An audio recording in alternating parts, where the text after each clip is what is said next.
All right. Well, thanks for those of you who've joined us for our first in a series of new educational webinars that Conark is running.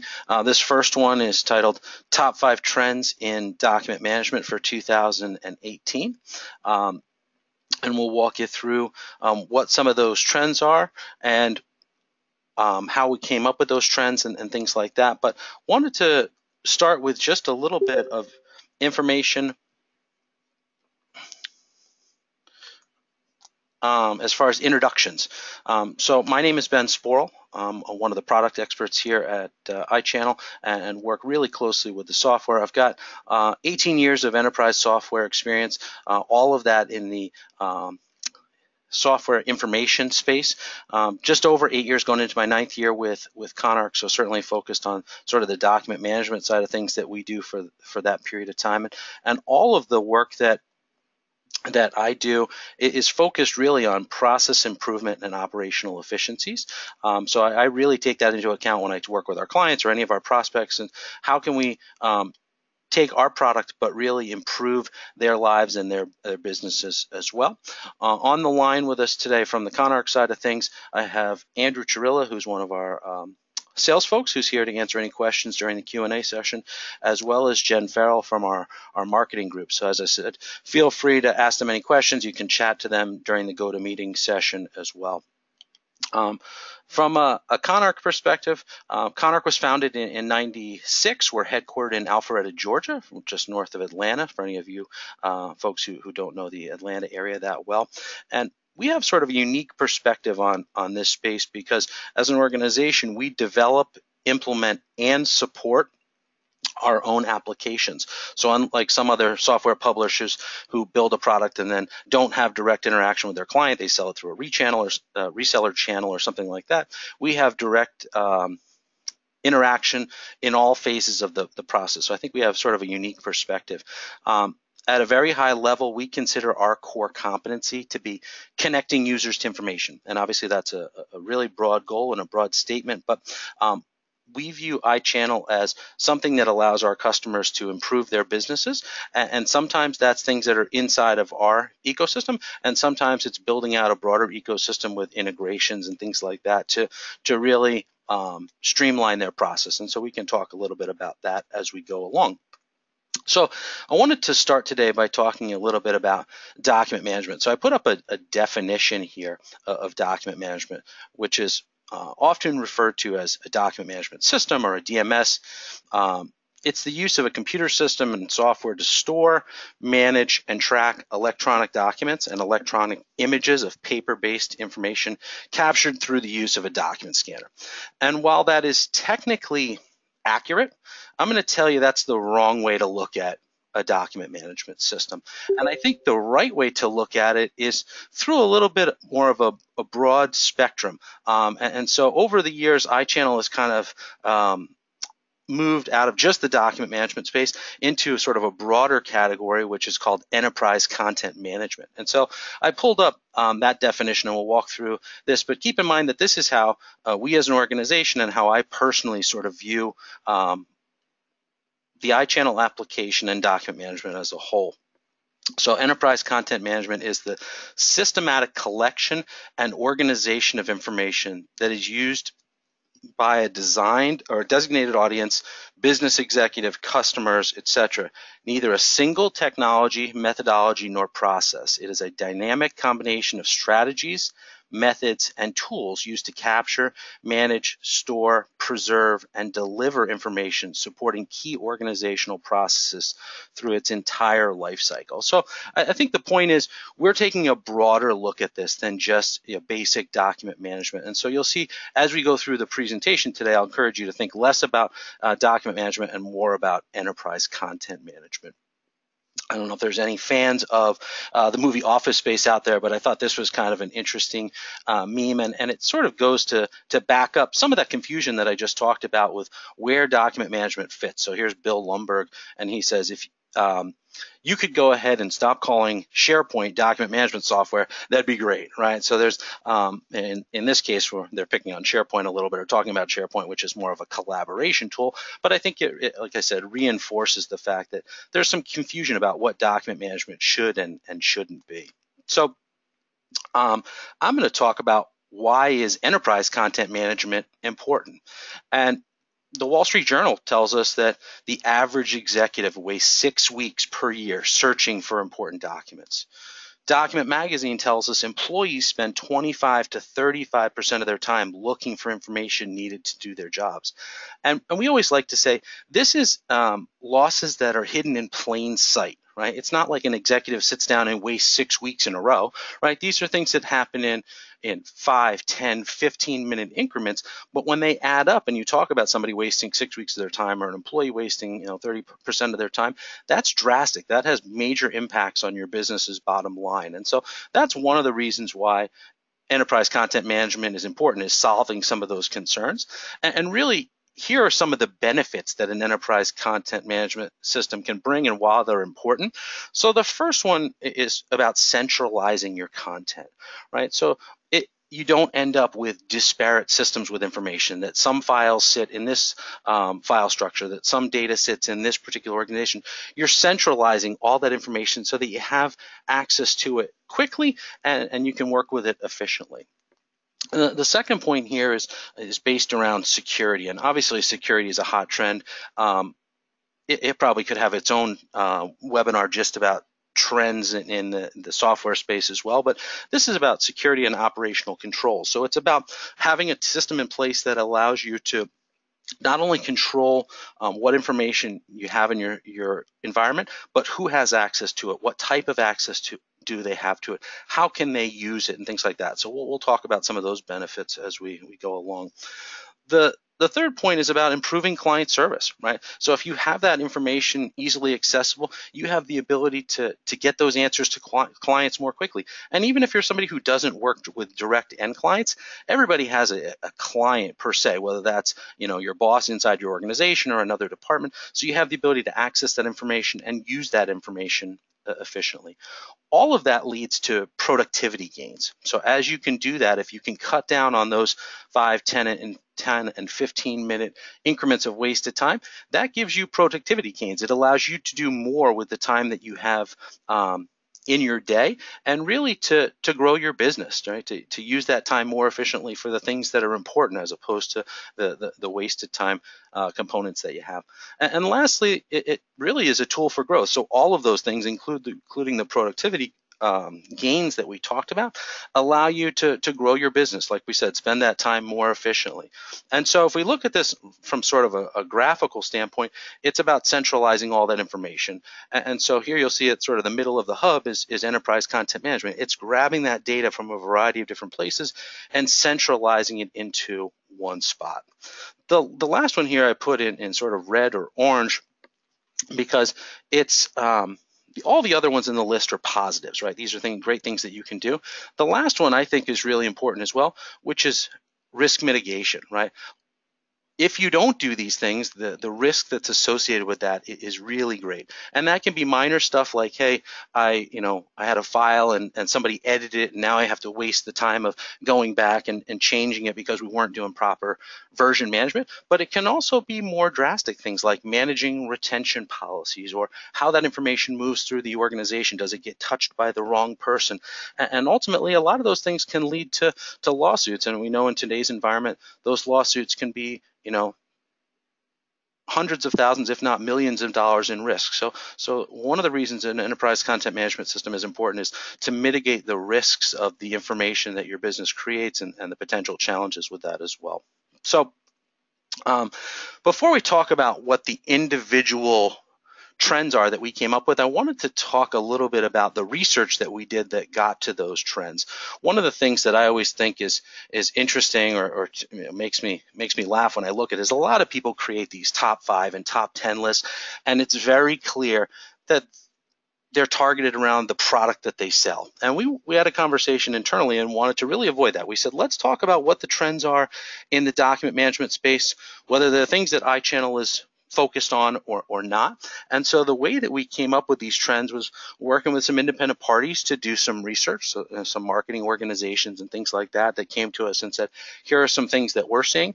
A big part of that was Google trending topics to look at within the document management space or within the enterprise content management space. What are people specifically searching for? What are the hot trending topics?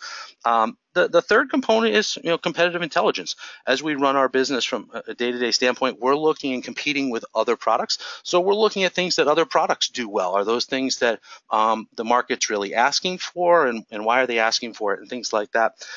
And the last one is our iChannel roadmap. And our roadmap is sort of unique. I think it's a little bit different how we create it versus some of our competitors or even other document management systems that are out there that we don't compete with on a day-to-day basis. And our roadmap is kind of a combination of requests that come in from our users.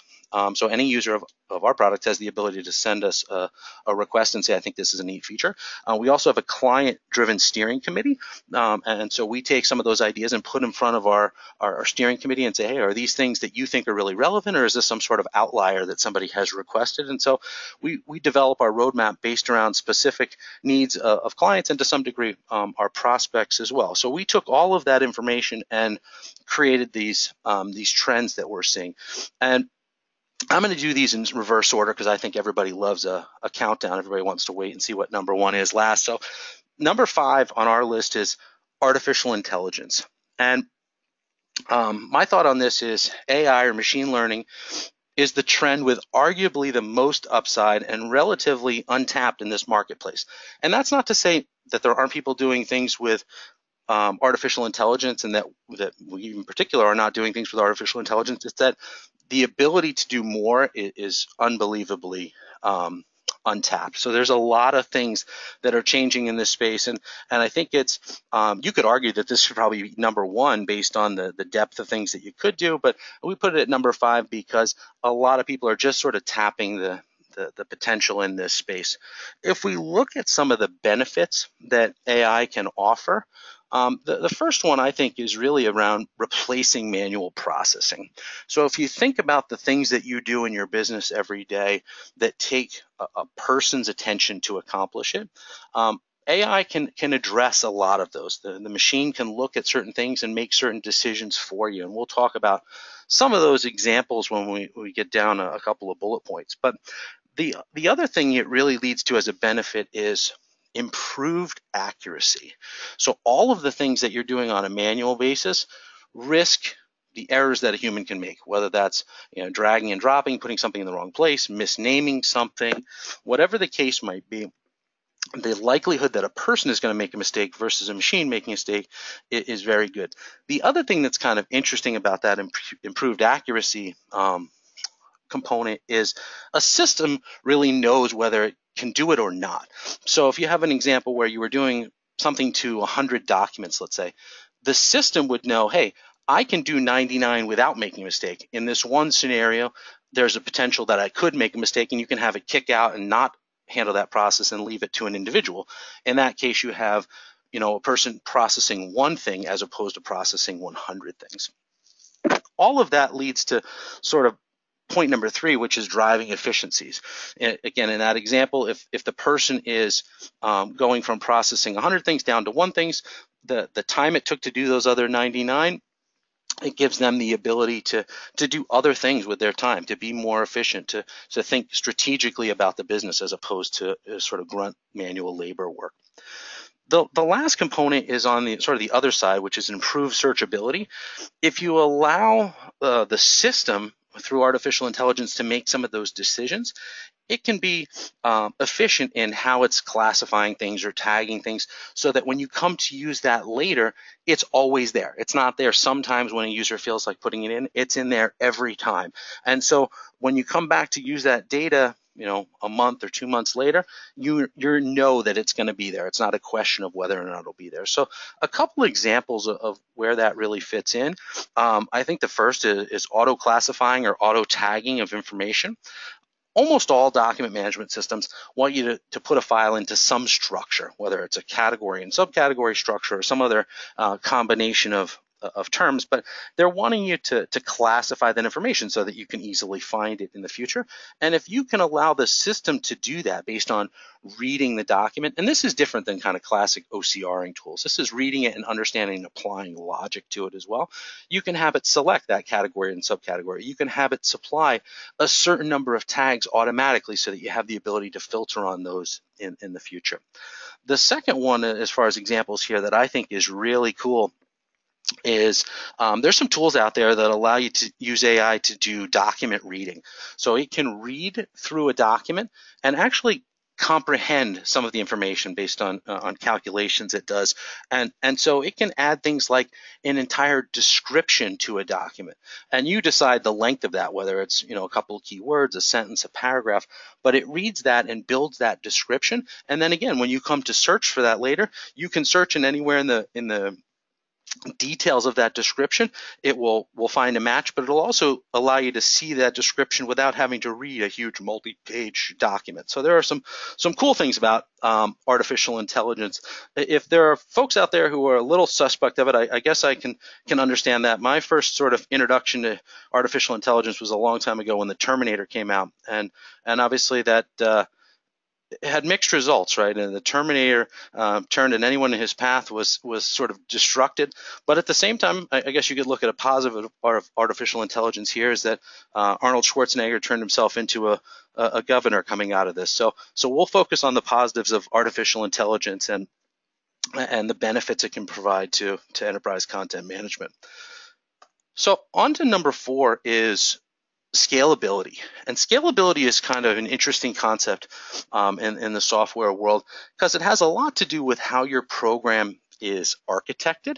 And so my thought around this was, historically, software was often purchased based on the size of your organization, and then you had to replace it as you grew your business. So for example, if you started out as a small business, you might have said, hey, we're going to go with QuickBooks, right? And then as your business grew, you needed to move to Microsoft or a Sage package, or if you grew really big, you need to go to SAP or Oracle or something like that. And so you were having to constantly replace the system as you grew your business. So we'll talk about some benefits there, and then I'll come back to some examples as well. So one of the benefits of scalability here is it can limit the unknown for you as somebody who's buying software. Oftentimes, if you think about sort of historically buying software, you were having to buy a big package and sort of buy into the concept that vendor was providing, or maybe the salesperson you were working with was providing, but you weren't able to really test the waters. I think scalability gives you the ability to test the waters and then grow, with additional users inside of an existing package or additional modules, depending on how that software is structured. The second one is sort of related, but it's invalidating the ROI. So again, as you're working with somebody who's created a software, they're telling you that it provides a certain value to you. But in this case, you can start with something small, build that out as a use case, and then grow that through your organization. The third one revolves around limiting the pain of change and retraining that's required. So if you think about that scenario I described up front, where you had QuickBooks and you had it for whatever period of time, let's say 10 years, and then it came time to go all the way to SAP. Let's say you did really well. It's time to go all the way to SAP. Everybody and all the information that you put into QuickBooks for all those years has to now be converted, and there's a data migration process, but there's also a change in retraining the people who had even been on QuickBooks, maybe growing the user base and training those new users as well. So there's some pain involved that scalability really can help to limit. And within scalability, a lot of it has to do with cloud or sort of SaaS applications and how those are architected. And we'll continue to talk about that a little bit more. The last one on the benefits side of things is limiting hardware waste. So if you think about sort of legacy purchasing of software, that always required you to say, well, what type of server are we going to buy? What are the specs that are required? Do we need to leave room for certain growth and things like that?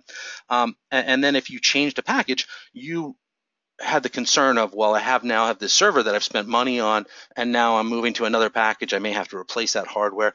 In a scalable environment, and specifically in a SaaS environment, that's often limited because you're relying on the vendor and their hardware and their infrastructure to grow. So it's much easier to grow. And the example sort of I came up with regards to scalability is you also have the ability to start small, maybe one department or one business unit within your organization, and do those things we talked about. Build out a case, test the ROI, and then as you see that grow, then you can expand to other departments or other groups and hopefully go enterprise wide. The one thing I would say that's sort of a risk around that is make sure you go in with the concept of this ultimately going firm wide, that you commit the right resources from a project management standpoint and things like that, that even though the application is scalable, you're committed to it going full stream throughout the implementation timeline. So that is number 4. Number 3 on our list is collaboration. And collaboration is not something that's new, but I think the reason it's trending is it's changing quite a bit. So obviously collaboration in document management or enterprise content management has existed for a long time. That's the reason it was developed, is to know who's working on a certain document and what changes they've made and things like that. My thought around this is really all the information that you have as an organization is shared with either your colleagues, somebody for approval, a process in your organization, or with a client, right? And so when it comes to that, it's not just who's edited a document and things like that. When we look at the benefits, the first one is certainly still true, right? Version management and control is important, and I think that's not going to change. But I think the other ones that are maybe more interesting or more important are things like project controls. So it gives you the ability to understand what you do as a business, what that means from a procedural standpoint, and set those steps up and really push things through that process. That sort of transitions to the next one, which is business process management, automation, and re-engineering, so that when you look at those processes and you've set them up as a workflow, let's say, you have the ability to evaluate those and then also look for places where you can automate those. If it's not something that requires a person's interaction, let the system set it up and push those for you. Or if you evaluate it and you think there could be an improvement in the process, re-engineer the process and those project controls to get more efficient and drive that efficiency in your organization. The last one is Portal, and Portal is not something that's new. Portals have existed for a while. I think their uses are expanding, right? So the ability to collect information or share information with people other than just a client is where it's really growing. And so if we look at a couple of the examples I came up with, the first one is to set up workflows and report on it as well. So understand whether it's a document that's going through a process or just a process inside your organization where you want to get the right notes and sign-offs from people, that you have that set up and you can manage that collaboration and that sharing of work, and then report on it to understand, are you doing that efficiently? Are you allocating resources in the right way? Do you need to hire some more people for a certain department? Can you limit the work that somebody's doing and automate that process? So really to look at that from a reporting standpoint. And then the last one around that portal is a little expanding on who you share information with. So I mentioned that sharing with a client is pretty common. That's been around for a long time. You take a finished document and you share it with a client. Where I think we're seeing a lot more in collaboration is how do you gather information that you need from a client, right? How can they send you the things you need to work on? How can you work on those documents back and forth? Can you make changes and send them changes, and they can send you changes back?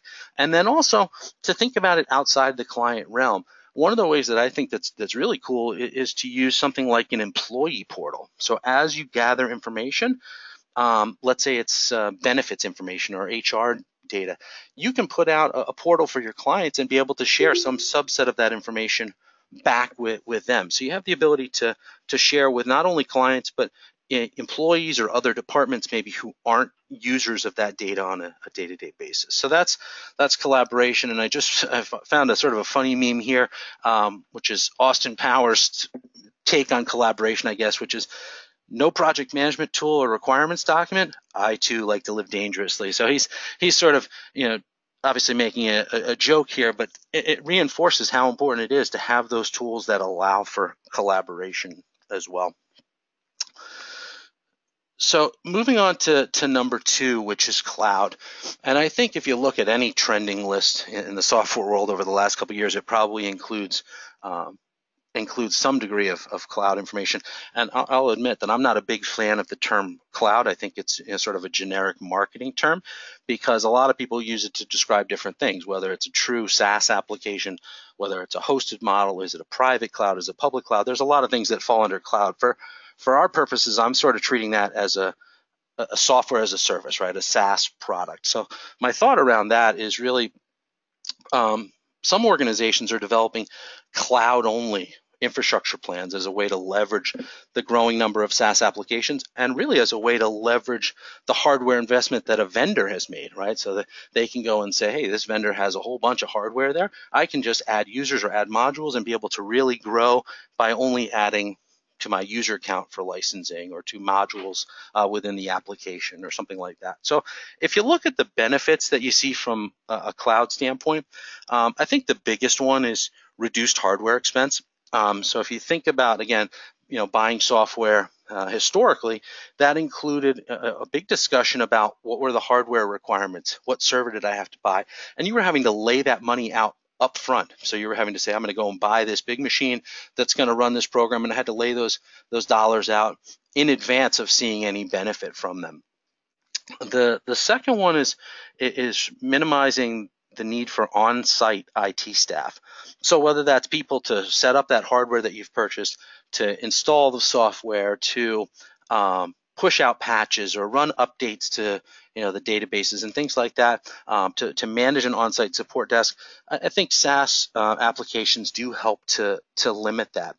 The last one is handing off security concerns. So if you think about not only pushing the hardware requirements to your vendor, you can also push the security to them as well. Certainly you want to vet anybody you work with to make sure that the security is an important topic and is in front of mind for them. But I think the reality is most people who offer a SaaS application are putting a lot of thought into the security side of things for you to make sure that any attacks or malware and things like that are handled. And it's not to say that you couldn't do those things on your own, but I think a lot of businesses that did that themselves, they hit on the major items, but they weren't able to keep up with the day-to-day requirements of it. And so that's a real benefit to them to say, hey, I can go to the cloud and not have to think as much about security. So a couple examples, and we've touched on these a little bit, but SaaS applications really can limit the startup times and the upfront costs that can be drastically reduced. So it's not to say that the total cost of ownership is less. I wouldn't argue that. Everybody's scenario is different, but certainly I think the upfront costs are less and the risk is less. So if you look at the second one, it's just less commitment from your standpoint in buying a cloud application, that you can say, hey, I'm going to start with 10 users and it costs X amount per month, and that's really my risk, versus buying a server and buying all of the software up front and all of the implementation work that goes into that and things like that. So cloud is number 2 on the list, and I don't have a drum roll or anything like that, but number 1 on our list is mobile friendly. And I think this is important. My thought around this is, think about how you use your phone today in your personal life. And I think all of those things will continue to expand into your business dealings. I was telling somebody this story the other day about, I sit at my desk most of the day. So I'm sitting in front of a computer, and still regularly while I'm sitting at my computer, if I'm doing something, I'll pick up my phone to do it, right? Because maybe I have a bookmark set in a browser in my phone, or maybe I'm going to order lunch and I know that once I've looked at the menu, I'm going to want to call and place the order right from the phone. So I'll still do it there. I'm a realist as well, and I talked about how my background is in process improvement. I'm not encouraging you to look at document management systems where you're going to create every document and edit every document on your phone.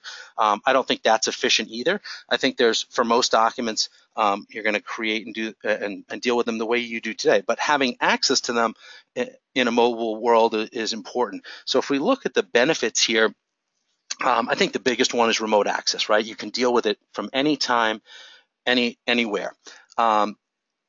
And all the things that come around that, whether it's the ability to work from home or be on the road more seeing clients or whatever the case might be. The second one is improved turnaround times, and that's as a result of having remote access. But you think about the times where you had to wait for something or couldn't answer a question or something. The ability to turn that around really impacts not only your ability to service your client, but ultimately your bottom line. The last benefit here is with regards to being browser agnostic. And just because something is mobile friendly doesn't mean it is browser agnostic, but usually it means it's pretty close or it's headed in that direction because it means that it's designed in a more modern technology. So I think that's something to think about as well, is if it's mobile friendly, it's most likely newer technology and something that's going to work on more devices, whether that is your phone or an iPad or just your laptop from a remote location or something like that. The example I sort of thought about here was if you're having lunch with a client and you need to confirm the details of a contract or some other document in order to sort of advance that conversation. In a current mobile-friendly world, you could be sitting at lunch, pull up that document on your phone or your tablet, whatever it is, and answer the question, say, yes, this was included in the contract, and then move forward the discussion and close the loop. If you don't have access to it there, certainly you could still have the conversation, but you wouldn't be able to finalize the discussion. Let's say you're having lunch on a Friday afternoon with a client or prospect. Now you have to wait until somebody's back at their office on Monday to look at that contract and confirm it, and then maybe you can't discuss it again for a couple of weeks or a couple of days. So you're a week out. You're seeing those turnaround times slow down. So that's number one, mobile friendly. Just to kind of summarize some of the things from our presentation, I think big thing for me is think about document management systems a little bit more broadly and strategically consider them as enterprise content management systems.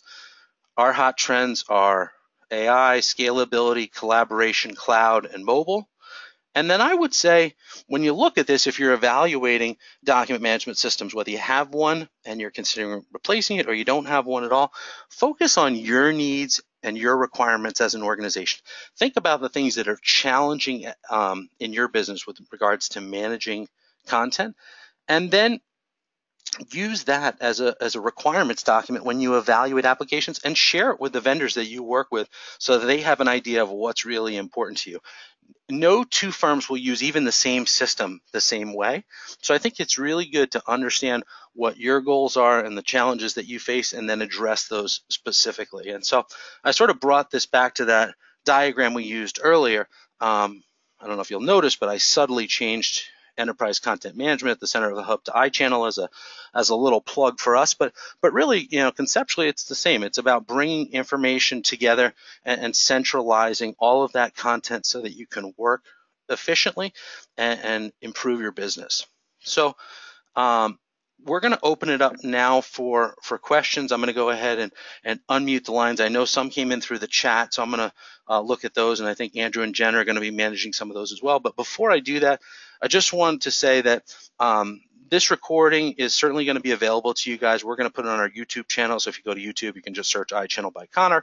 We'll put it on our website as well. I think it'll be in the blog section of our website, so you can come back and reference it at any point if you need it. If you have questions that you don't want to ask today that you think are not relevant to that, certainly feel free to ping myself or Andrew or Jen at any point, or connect to us via the website. We can sort through requests through there as well, and also keep an eye out for information on our next webinar, which is almost exactly 2 months from today on 5/23 at 2 p.m. We'll be sending you some details on that, and hope you guys will be able to join us again there as well. So I'm going to unmute all of the lines. Maybe Andrew or Jen, if you have the ones that were coming in. I know you guys are an organizer on the session. Can you Sure. see any of those questions? Yeah, absolutely, Ben. We got a couple coming in right here. One of the first questions we have is, do you think we should only consider cloud-based applications? Okay, good question, and the answer is no. And I'll tell you why it's no. When we just put out iChannel in the cloud relatively recently. So certainly we're fans of cloud technology, but I think it's not right for everybody. You really should think about what your needs are and the scenarios that you guys are dealing with regards to your content. For example, if you work with huge CAD drawings, right, then you may want to go with something like an on-premise application. And I can't speak for all the different applications out there. I'll speak to what we do with iChannel, but we have different deployment models. So not only do we have cloud or SaaS model, we have an on-premise model. We have different variations of a hybrid model. So I would say look at what meets your needs. Certainly cloud is interesting, and I think there are benefits to it, but it might not be right for your business. So understand your needs and your requirements, and then evaluate tools that meet it. I would say somebody that offers multiple deployment models is a good option, because then you can start with one and graduate to another. Let's say that scenario where you're a construction firm with CAD drawings. Today, on-premise might make sense, but who knows? 5 years from now, downloading huge CAD drawings might be a no-brainer, and you can transfer from one model to the other. But we have a lot of clients who do that. They've gone from our on-premise tool to our cloud tool. So I think think about what works for you. Yeah, that's awesome, Ben. And I see this other one that looks really good regarding centralizing data coming in. And the question is, it says, I see in your diagram many things, and then quote unquote talking to iChannel. How does this happen?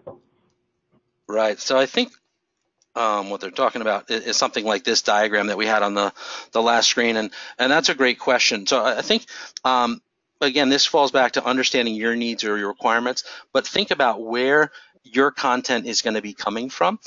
In some cases, a straight standalone tool with no integrations is fine, right? You can just use it and deal with the information that way. And I think in the SaaS world, that's kind of the commonplace. You have more of a basic needs. But if you have other systems in your environment that you need to communicate with, make sure that those are things that you can deal with. In the iChannel world, we deal with every implementation differently. We really look at what are the needs of that client. Do they have certain operational systems? Do they have another database that we need to bring information in from or communicate with for information sharing or reporting purposes or something like that? So I think really, think about where your data resides today and where you'd like to see it, and then look at tools that offer those integration options that you need. Okay, great. One of our participants has a question. What are your thoughts on standalone workflow, portal, and collaboration tools? Yeah, that's interesting because there are a lot of them out there. I would tell you from an iChannel perspective, we don't usually need those as much as some other applications might be, because we include a lot of those inside of our application. So some people that are document management systems, that's all they focus on.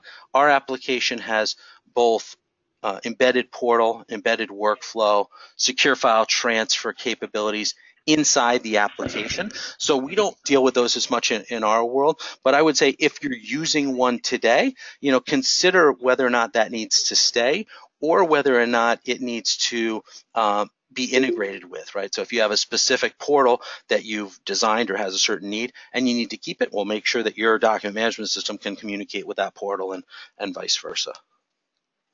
Absolutely.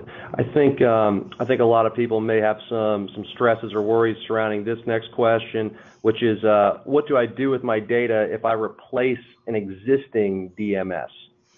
Right. Yeah, that's a big one. For anybody who's got an existing document management system and they're considering a change because they want more robust capabilities or whatever the case might be, I think you really need to understand what are the data migration possibilities for the systems that you're acquiring. Some people don't allow for data migration, right? They say, hey, our system starts and you start day one with it, and it's just from that point forward you gather, and then you're in the point of either do you lose some data or do you keep two systems going or keep a couple licenses of that legacy system so you can access it.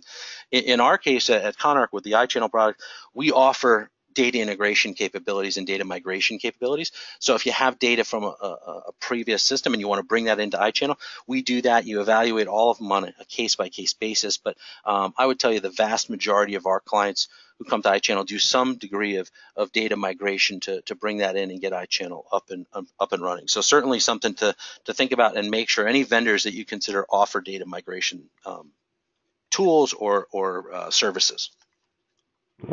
And yeah, regarding another stress point that I'm sure you could speak to, Ben, someone else would like to know who actually owns. The question is, who owns my data in a SaaS model? Yeah, that's a great question, and again, something you have to answer on a vendor by vendor basis. But I would tell you specifically in the cloud or SaaS world, understand who owns your data. I can speak from experience that in the ConArc world, our clients and users of iChannel, they own their data at all times and have access to it at any point. That is not the case with every SaaS provider. Some of them, they own the data and you have access to it as long as you're a subscriber. I would make sure that whoever you sign with, you put into your contract or legal agreement that you own the data. I think it's critical. You never want to be tied to a vendor in a sense that if you're not happy with what they're doing from a product standpoint, that you lose your data as well. So make sure that you have access to and control your data at all times. Good deal. And Jen, did we see any other questions coming in or anything else in the queue? Those are all that we've got. Yep, looks like that's it, Ben. Okay, well, very good. Thanks to everybody who was able to join today and take a look. Certainly appreciate your time and look forward to working with you guys on future webinars. Thanks so much, everybody. Have a great day. Thanks, everyone.